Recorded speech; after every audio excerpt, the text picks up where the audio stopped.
Stand up, you've been sitting way too long. Welcome to this special edition of the Ralph Nader Radio Hour. I'm Steve Scrovan. In this series, Ralph and constitutional scholar Bruce Fein will lay out articles in the impeachment of President Donald J. Trump. Count 5, violation of the Appropriations Clause. In Article 1, Section 9, Clause 7, why did the framers put those words in the Constitution? Well, the framers believed that the power of the purse was perhaps the fail-safe remedy against executive or other abuses of government power. So they knew that you got to come back. The president couldn't spend money on his own. Unlike the King of England, they were raising ship money and he didn't need to go to Congress to go to war. He's just taking money on his own. So the Congress required, the constitutional authors said, no, if Congress hasn't appropriated the money, the executive branch can't spend it. And Congress can put conditions on the spending of the money. James Madison in Federalist 58 described the power of the purse as the magic wand that enabled Congress to remedy any kinds of abuses in the executive branch or otherwise through the power of the purse. That's how important they thought it was. And also, with regard to raising revenue in general, they said they've got to originate revenue-raising measures in the House of Representatives. They felt money was key to controlling excessive power, and they wanted it in the Congress, not the executive branch. So let's see how Donald Trump handled that. Well, he basically said he's going to build a wall. First, he was going to have Mexico pay for it, and Mexico told him no, that wasn't going to happen. Then he asked Congress. He asked Congress repeatedly, Ralph, I don't know, 6, 7, 8 times.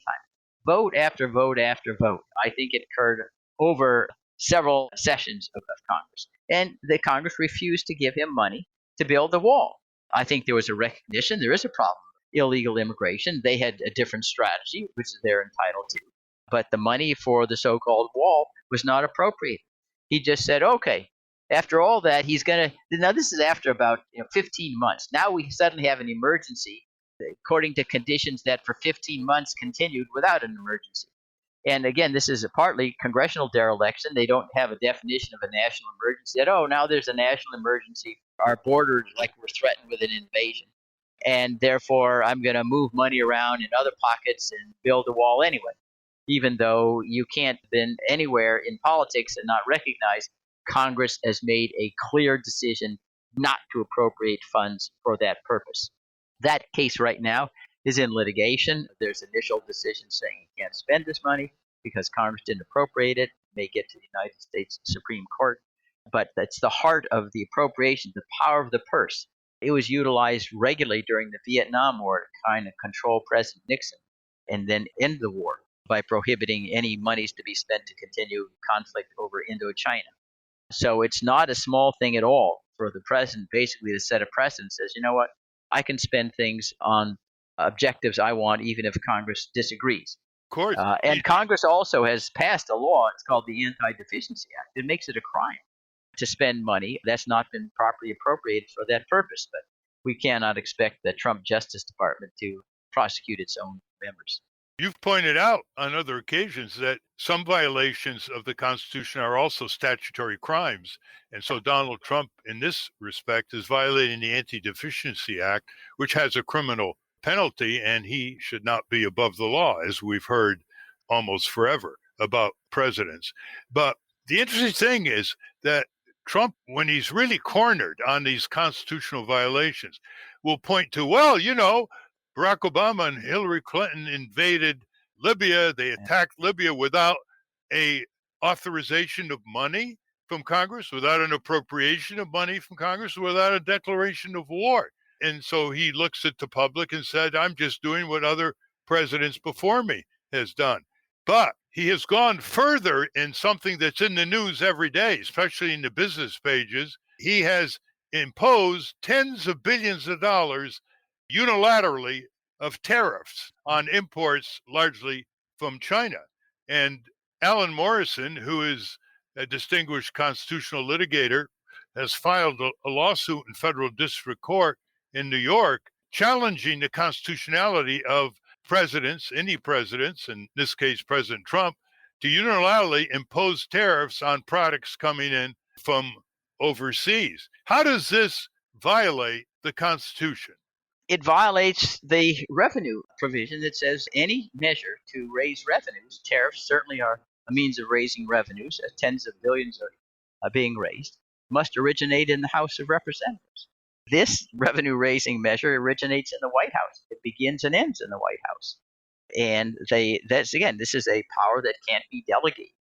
Again, it circumvents the whole idea that in order to check the executive, you got to make the executive come to Congress every time they want to do something serious and get them to vote the money for that purpose, to have it debated. And I think, Ralph, something you alluded to earlier is very critical to the proper functioning of our constitutional dispensation. And that is when the decision is made by Congress. We have hearings. You and I have testified regularly. There's an openness. There's both sides, Republicans, Democrats. They're there. You can ask questions. The public can see what's going on. It's far more accessible. We can go into congressional offices and whatever than the executive branch decision-making process, which is all behind closed doors. Nobody gets, anything is a leak of information. We have no idea what the deliberative process is about, since everybody is on the same team, so to speak. Ordinarily in the executive branch, there isn't any dissent. That's why you get disasters like the Vietnam War, the Bay of Pigs invasion, Libya or whatever, because everyone's singing to the same tune. They all want to ingratiate themselves with the president. So the decision-making process is the worst place in the executive branch. And it's not flawless in the Congress, but it's vastly superior with the diversity of views and the openness than anything that emerges from the black hole in the White House. Let's pause here, Bruce Fein, and ask the question that may be on the minds of our listeners right now. Why is Congress and its 535 members again and again abdicating its constitutional duties to the White House in defiance of the Constitution and the due concern repeated ad infinitum by the framers of our Constitution when they put together this juridical document?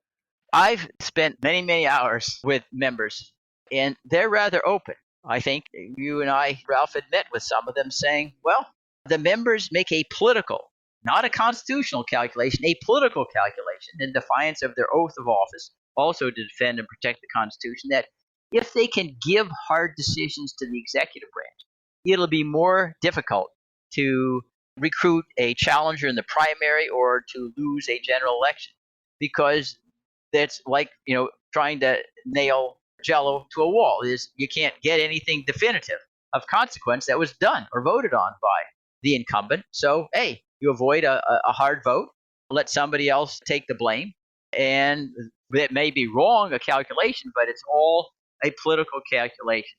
It has no loyalty to their oath of office whatsoever. And it's quite, to be candid, disgusting to see people who, on the one hand, want to exercise power, that's why they run for office, and then want to give it away when they think that they'll be confronted with difficult choices. What's really remarkable, Ralph, is they're candid about acknowledging that, and they don't feel embarrassed by it. That's right. Well, I don't think any of the founding fathers ever predicted that vesting all this constitutional authority in the Congress would result in the Congress giving it up to the executive branch. They thought they would jealously harbor this authority, which is why they thought the system of checks and balances would endure throughout the centuries. And that is count 5 in the impeachment of Donald Trump, violation of the Appropriations Clause. Join us again for count 6, dividing the nation.